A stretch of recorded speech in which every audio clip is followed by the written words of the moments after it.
Welcome to my all friends. আমি সন্ধেবেলায় তোমাদের জন্য একটা নতুন আইটেম নিয়ে এসেছি।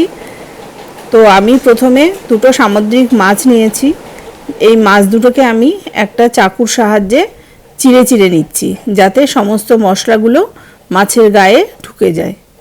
তো আমি এটার মধ্যে প্রথমে লাল লঙ্কার গুঁড়ো, লবণ, ধনিয়া গুঁড়ো, জিরে গুঁড়ো, হলুদ গুঁড়ো, কিছুটা পরিমাণ আদা রসুন পেস্ট ও অল্প পরিমাণে চালের আটার গুঁড়ো নিয়ে আমি মাছটাকে এপিট ওপিট করে ভালো করে মাখিয়ে নিলাম। মাখিয়ে আমি এটাকে 10 মিনিট রেখে দেব। তারপর আমি ওভেনে কড়াই রেখে তেল গরম করে এটাকে ডিপ ফ্রাই করব। তেল একটু বেশি পরিমাণে দিতে হবে।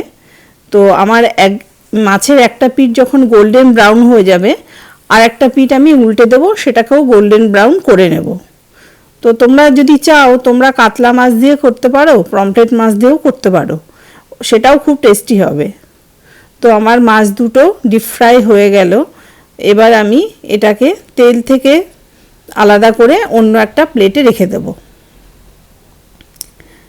তো এবার দেখো এটাকে আমি গার্নিশিংয়ের জন্য কি করেছি। গার্নিশিংয়ের জন্য প্রথমে আমি একটা পেঁয়াজকে চাকা চাকা করে কেটে নিয়েছি, সেটা সাজিয়ে দিলাম। এরপর দিলাম আমি একটু কাঁচা লঙ্কা কুচি, একটু গোলমরিচের গুঁড়ো ও একটা আধখানা লেবু, সেটাকে ভালো করে রস টিপে মাছের গায়ে লাগিয়ে দিলাম। তো মাছটা দেখতেও যেরকম সুন্দর হয়েছিল, খেতেও তেমনি সুস্বাদু হয়েছিল। একদম ওপরটা হয়েছিল ক্রিস্পি আর ভিতরটা খুব জুসি হয়েছিল। তো তোমাদের যদি ভালো লেগে থাকে তোমরাও এইভাবে ট্রাই করতে পারো, দেখতে পারো কীরকম লাগছে।